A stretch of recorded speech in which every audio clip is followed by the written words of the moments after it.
Well, let's get to that. Will there be a budget? Because you've written on skynews.com.au this morning that Cyclone Alfred could really mess with the election time. I think it could because, and the Prime Minister hasn't made up his mind. Yep. That's true. I mean, the consensus in Canberra is it's April 12. I've spoken to 2 Cabinet Ministers in the past 12 hours who believe it is April 12 but can't say we've been told it's April 12. But I know there was a Cabinet meeting yesterday, Laura, and there was discussion amongst ministers yesterday, amongst senior people, about the cyclone. And how bad would it look if there was carnage because of this cyclone and the PM just rocks out, comes back from WA and announces an election? It would not look great.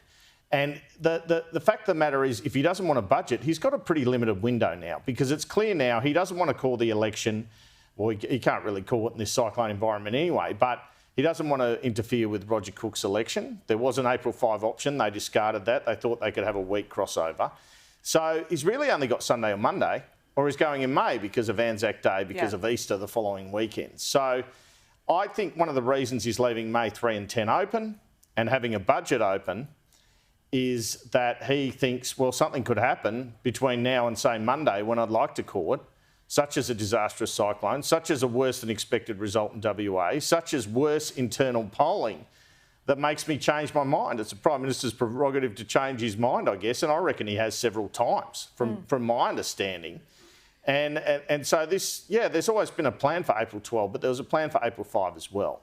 And people are pointing to things like people from PMO went up to the campaign HQ in Sydney yesterday, apparently. Other staffers have been called in late this week. But that can always be reversed. But there's no doubt the cyclone comes into the thinking, as do a lot of other things. I also think the Redbridge poll on the weekend gave the government a bit of hope, where the Resolve and Freshwater polls made them think maybe we should hang on. Now, they've got their own internal polling. The marginal seat tracking, I understand, to be 50-50. But the problem is, if you've got tracking that says 50-50, then nationally you can be behind sort of 51-49 because you've got most of the Labor marginals.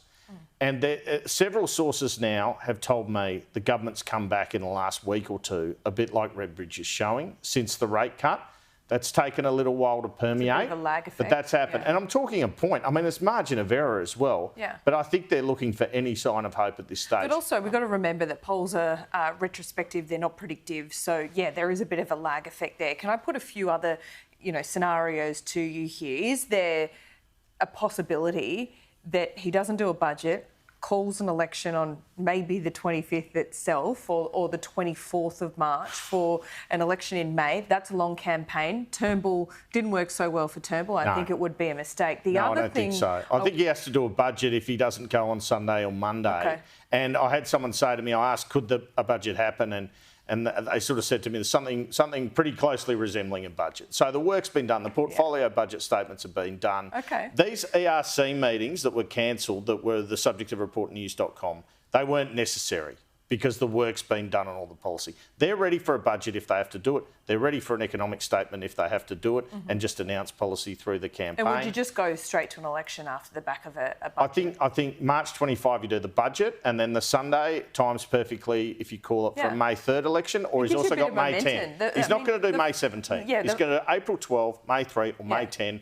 At the moment, the money's on April 12, but there's a lot of things to happen before Sunday. See, I never saw a problem with having a budget in that sense. It gives all the focus to the government, and then you have that momentum going in, and you can control the narrative. You can control what you put in a budget. There's always going to be the opposition picking it apart, but you still suck all the oxygen. One other thing I wanted to put to you in terms of the election being called this Sunday on Monday for April 12, is there any concern about this deadline, this tariff deadline? Because if you call it on Monday and then you don't get this tariff exemption on Tuesday, that's a pretty bad way to start a campaign. Well, there should be. And it plays into the opposition's hands because, now foreign policy is at play during this election. We've had this live fire incident and misrepresentations. We've got what's happening in Ukraine and tariffs.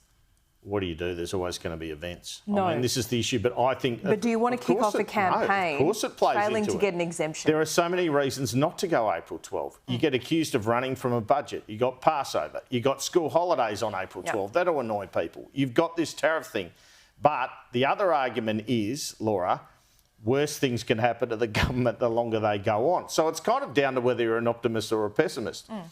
If you're an optimist as a government person, you say, well, Anthony Albanese can perform well and we can wear this guy down. If you're a pessimist, you say, well, things are going to get worse, we're better off going early. And the optimism and the pessimism are bouncing around in Anthony Albanese's brain at the moment, it seems to me. I can tell you that from my point of view, talking to both sides of politics, what I think we are looking at is a possible election result with both parties in the mid-60s. With Labor perhaps at 67 and the Coalition perhaps at 66. What we're seeing from the government is an attempt to try to lift that into the 70s. So it's not a pretty hopeless situation in government. And what we're seeing from Peter Dutton is to try and get up there to 70. He thinks 76. That's if Anthony Albanese collapses. Again, I can't see coalition majority, but if Anthony Albanese has the worst campaign ever, perhaps Peter Dutton gets there. That's a messy situation. And what I can also tell you is that playing into this is that the Liberals can lose a couple of seats. Yeah, that's Bradfield, right. They are very fearful about Bradfield. To the Teals. To the Teals. And Sturt in South Australia, I've got to say, that's more about Malinauskas than Albanese. Yeah. But that is because that is such a pro-Malinauskas state, they think they can get that seat off James Stephens. And a Liberal source has confirmed to me they are very concerned about that seat. Now, the government talks up Leichhardt, North Queensland. I was told that was bad for the Liberals by a Liberal source. Why? It is good now. Warren Entsch retiring. Yeah. Different sort of demographic up there around Cairns, etc.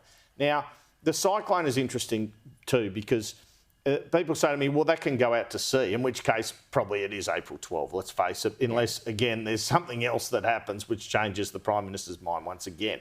But if there is real carnage, and we pray there isn't from this cyclone, it can make you look like a strong leader and dominate the news. But it can also make it look like you're being opportunistic and you don't have your mind on the main game. And I can assure you that is very much part of the Prime Minister's thinking at the moment. He revealed there he's going up to Queensland. The RAAF, as I understand it, was sort of umming and ahhing about that because of the weather or having a look at it. So it's an extraordinary sort of confluence of events. I mean, he could call the election, the Pope could die, and that wipes out the news for 2 or 3 days as well. Perish that thought as well. So there's just so much going on at the moment. I actually kind of think, why not do the budget? I think most of the Cabinet don't think this, but I do think it looks like you're running away from the numbers a bit. Now, they'll do an economic statement, but I think it looks a bit weak to leave it this long and then not do a budget. And I think probably a decision should have been made earlier than this. Let's face it. People should know whether there's a budget or not 3 weeks out. Can you give us an idea, and I don't want you to give away your sources, but who's he talking to behind the scenes? Who's he gauging this with? Is it a very small group or is it further afield? I think, they say Jim and Katie, right? So that's the two people he met after Cabinet yesterday, and Paul Erickson, obviously the National Secretary. And shout out to Paul. His first baby's due about April 20-ish sort of thing. So he's got a vested interest in April 12, I think, Paul Erickson. Yeah, you know what? Give a hard job to a busy man. And he's going to be busy. So there you go. Well, Andrew, fascinating to look at all these iterations for sure. But I agree with you. I don't see a big problem in doing the budget. They haven't done as much as it. This is a view from ministers and assistant ministers that they would be surprised if there was a budget because they haven't, been asked to submit like they do in previous budgets, and the work hasn't been done. But they can certainly pull one together, can't they? As I said, they've done portfolio budget statements, but my mail is also that they have a view that not all the work's been done to produce that budget that would normally be done at this point. Andrew, great to talk to you. See you soon.